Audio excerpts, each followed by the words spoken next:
In this video, I'm going to show you how to make a directory website in the shortest amount of time possible. Now, all this is enriched data from a data set, which is this data set here, using this amazing prompt, which I'm going to give you for free in the description of this video. And the way that we're going to build this is we're going to be building it using CLINE or CLINE on top of Visual Studio Code, and we're going to be using Claude 3.5 Sonnet, right? So this is our build path. We're going to be using Next.js. We're going to be using Next.js 14. The reason that we're using Next.js 14 is if you go on Google and type in Next.js, you'll see that Next.js 15 was released on the 21st of October 2024. And if you say Claude Sonnet cutoff date, you'll see it's April 2024. So according to Claude Sonnet, Next.js does not have Next.js 15, and therefore we're going to be using Next.js 14. Now I'm going to start a timer. We're going to be using Vercel to launch the website. Okay, you could also use Netlify. We're going to be using GitHub, and I consider this an almost zero coding tutorial, but there are some coding parts to it. But we're not actually going to be doing any of the coding. Okay. So the first thing you want to do is you just want to open Visual Studio Code. You want to open a new folder, right? And you want to just do new, and we'll call this cheese directory video, okay? And then we'll select this. The first thing that I always do is I go to terminal, new terminal, and I actually start a new project, okay? So the way that I'm going to do that is I'm just going to go to ChatGPT. I'm going to say, give me a command to make a Next.js project. And the version should be this version here, version 14.2.23. Okay. Now, just one quick thing. I'm just going to go to CLINE here. I'm going to go to settings, and I'm just going to say I am on Windows PowerShell. Do not use when separating commands. If you want to know where to get all of the prompts, all of the special instructions, all of that stuff is all in the description of this video. So let's actually start this project and let's see how long this actually takes. So the first thing we can do is we're going to create a new Next.js project. We can do this manually. I will show you, or I'll explain why we do this manually. We do this manually so that it knows what folder it's inside and what the relevance of that folder is, and it won't fuck up, because sometimes what it does is it starts making files in the wrong directory folder, basically. So we'll just go to plan here, and then we'll paste this entire prompt and hit enter. What this is now do is it's now going to plan the entire project for us.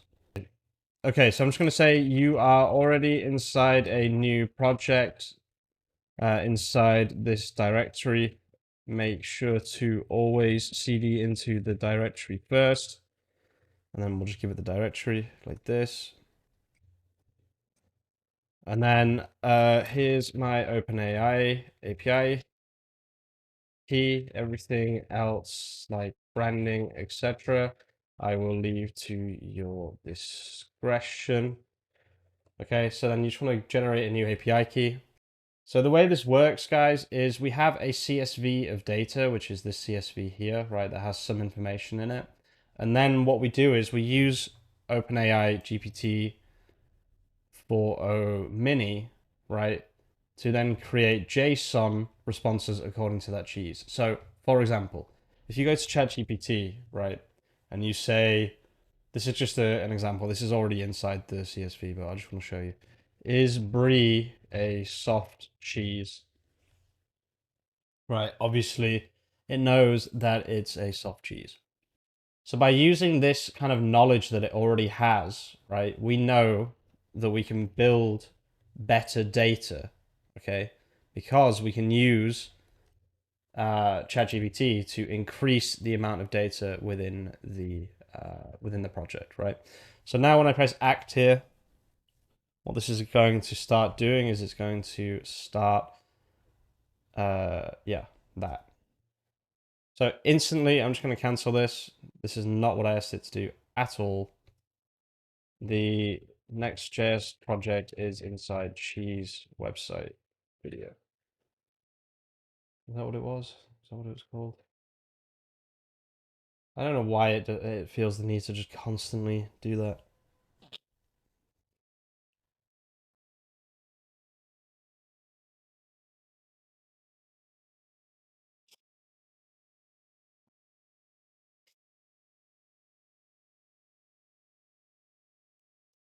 Yeah. So I already have no idea what the fuck it's doing. This is why you need to be extremely careful with where it's putting things, right? So I need to know where this actually is putting this. It's putting it inside cheese directory video. Okay, that is correct. But why is there another thing in here called my next app? What is going on here? Oh, that's my fault. Okay, that makes a lot of sense. I actually put it in the wrong folder, that's why.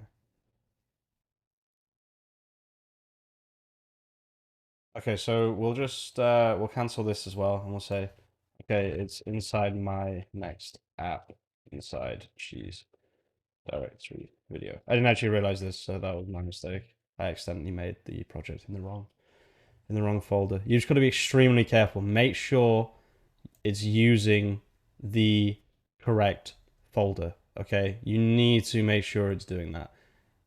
You'll be very, very upset later on if you don't do this early. And I'm just gonna say, don't use shad cn. It never works, shad cn. I'm not sure why. It just never seems to work. Oh, we'll just let it run. It's fine. So as long as this is inside the correct folder, which this time it isn't inside the correct folder, we should be good to go here. So you can see it's moved scripts, it's moved data, perfect. So we've got data here, and we've got scripts here. Okay, this looks like it is working. So this is the process, right? What it does is it takes the input of the CSV, so the milk type, the origin, the type, the texture, and it outputs this information: description, history, pairings, serving suggestions, nutritional benefits, cultural significance, etc. Anything that you get generated here can then be displayed on the front end of the website, right? That's how this logic works. Okay, so a lot of this now is just waiting for it to do this. Okay, this isn't coding. It's just like bolt.new. It's just doing it for me. The only difference between bolt.new and CLINE is that, well, apart from CLINE is better, is that I don't have to, on bolt.new you don't have to actually run the project yourself. Bolt.new runs the project, right? But everything else is exactly the same. The way that it makes it, so it uses Next.js most of the time. It's actually really, really interesting. All we're doing here is doing the backend version, or like the coding, in inverted commas, version of bolt.new. That gives us a lot more control, right? And also, because of this auto approve feature, you don't have to code anymore. You don't have to tell it what to do anymore. It will just do it step by step, right? So auto approve makes CLINE so much better than Bolt, in my opinion. Significantly better. Now with Lovable, it's a bit different, I would say. Lovable is slightly different to both of these projects. Lovable is more like a closed thing where you can't control anything and it builds things according to their logic, right? If that makes sense. Whereas, these things here don't. These are more controlled, whereas, controlled by you, whereas Lovable is controlled by Lovable.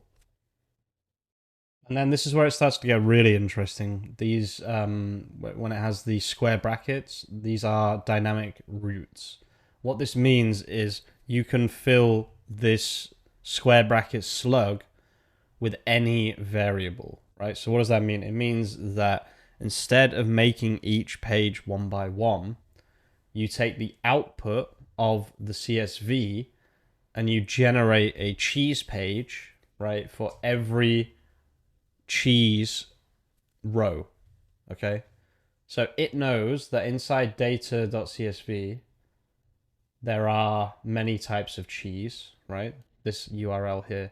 So all it does is it replaces square bracket slug square bracket with the name of the cheese and then programmatically generates that page, right? That's how this entire process works. Same thing with country. You can see country is here, Switzerland. So now it groups all of the cheese or cheeses. I think it is actually cheeses because it's types of cheese. I'm not going to get into grammar in this video, but I'm pretty sure it is actually cheeses. All of the cheeses from from Switzerland and puts them together, right? I'm pretty sure the plural of cheese is actually cheeses in this case. Okay, so this is what we've got up to so far. Yeah, nothing is working, basically. Okay, there we go. So it's finally got over all of the errors, and it looks like it is actually processing data here. What this actually looks like is if I go to data here, you'll see that it's now created these JSON files. These are all created using using GPT-4o Mini. So something has gone wrong just here. That's okay. It looks like the sitemap hasn't been generated properly, and it looks like there's a couple more errors. What we'll do is we'll just send all of that back to CLINE. I would say we're about 5 minutes out from being done here. We're at 23 minutes, so, you know, under half an hour is pretty damn good. So you can see we actually do have something here. This is what the website will look like. Obviously, you can change what it looks like very, very easily. You can use V0 to do an original design before getting on with things. And you can see that we have cow cheeses here. We have a list of cow cheeses. This is kind of the point of the website. We have the cheese page itself, and then we have all these options at the bottom here, but they don't seem to have been implemented yet, but that's okay. You can very quickly and very easily implement all of those. Okay, so this is pretty much what the website will look like. You'd have to do a few more things. You'd have to say, please implement the origins pages and things like that. I'm not sure why the origin page isn't working. I mean, it does exist, so it is a little bit strange that it's not working, but yeah, it is what it is. Okay, so this is pretty much the end result. Like, it still needs a bit more love, as I said before. For some reason, the slash origin pages aren't working. The slash texture pages, slash flavor, none of these are working. But I want to just show the end of this project instead of going too deep into this issue here, basically. So there are no soft cheeses. Interesting. There must be some French cheeses. So we have French cheeses, then we click here. This takes us to this page. I think we can all agree this is pretty cool, and it's only taken 31 minutes. Let's just finish this launch so that you guys can understand the final parts of this. Now, just so you know, you will want to say, like, please, like, if I just do Control C, it will probably pick up that there are 404 errors here. Let's see. No, it doesn't. So what I would normally say is please fix the 404 errors you can see. However, instead of doing that, what I'm going to do is I'm going to say, well, I'm going to go to GitHub, right? Press new repository, give it a random name, doesn't matter, and then create repository. And you want to say, help me push to this GitHub repo, and then just send it. What it'll do is it'll give you a command.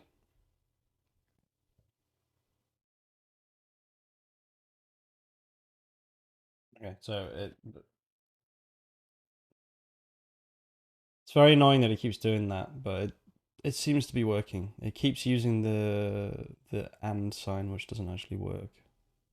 Okay, that didn't work either. There we go, did work. Switch to main. And there we go. I need to log in, so I'll log in here. There we go.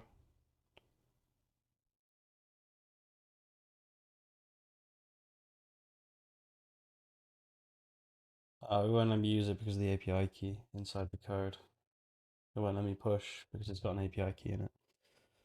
I had a feel I thought it would just work. I'm not sure why it has to fucking do that, but okay. So let's finish this off. This helps a lot with this process because honestly, GitHub is a fucking nightmare. It's called GitHub because it's such a git to deal with, apparently. Which is very, very interesting and funny. It's literally so difficult to use that the guy who invented it, why is GitHub called Git? Yeah, it was a name chosen as a compound of Git and Hub because apparently it was so annoying to use, which yeah, I can testify to that fact for sure. Okay, so looks like it's actually working this time.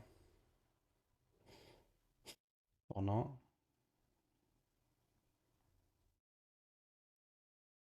So I have no idea what it's doing right now, but I just know that whatever it's doing it correctly. Whereas if I was doing it, not so much.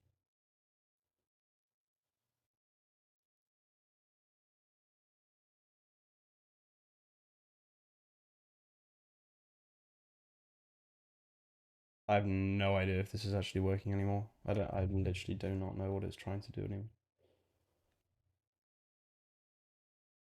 Oh, Jesus. What is it doing? How hard is it to just put files on GitHub? Like, I don't know why it has to be so complicated. I don't know what it just did there, but that looks like it worked. There we go. Right. So now all we need to do, go to Vercel. Again, I'm not coding. I didn't have to code for any of this. This is all just using CLINE, right? So we go to Vercel, click new. This one will have loaded, so we import this one. And then you want to set environment variables to whatever you have in your .env, right? So we'll go to our .env file here. It is. You can actually just Control A, Control C like that. I don't think anyway you can do that. Yeah, there you go. And then deploy this, and then this will then be on their deployment server. However, one thing I didn't actually do is npm run build. Now, if npm run build doesn't work, then it will also not work on Vercel. So this is something I just completely forgot to do. I'm guessing there will be some problems. There are no problems. It actually worked. I think that is the first time in my entire history of using CLINE or any of these things that it's just worked the first time. That's actually crazy. I've never seen that before. Okay, so this did take slightly longer than expected, just because for some reason I had to add a .env.local file. One thing I'll say is using private GitHubs alongside not having a .gitignore and then deleting node modules and deleting your next file before uploading will save you a lot of hassle, because the way that something is built locally is not the same as the way that it is built on GitHub because of the file .git.ignore, okay? So if you find that CLINE builds you a .ignore file, then delete it, don't use it, and just upload to a private GitHub, okay? That will save you a lot of time and a lot of effort and a lot of things that will make you very, very confused. Okay, so we can now see that the website is live. All we have to do now is add a domain. I'm not going to be doing that in this video, but you can do that on Vercel very, very easily. Just click on this little triangle, go to domains, buy cheese website 2025.com, $11.50. Click here, buy it, and then you can very easily attach it to your domain. That's going to be it for this video. It did take 46 minutes. 20 minutes of that was me pulling my hair out trying to work out why it wasn't working when all I had to do was just add a .env.local file here. And if I didn't use gitignore, then none of that would have been necessary. Be extremely careful of this file here, .gitignore. It's actually very, very annoying. And to be honest with you, this is not needed if you're uploading to a private GitHub repository. So when you create your GitHub repository, right, if you just press private instead, then you don't need to worry about that shit, basically. So new, just click private here, and then you don't need a gitignore file. I'm going to leave the video there, guys. Thank you so much for watching. This is currently the best way to make a website in the shortest amount of time possible. Thanks for watching. If you're watching all the way to the end of this video, you're an absolute legend. I'll see you very, very soon with some more content. Peace out.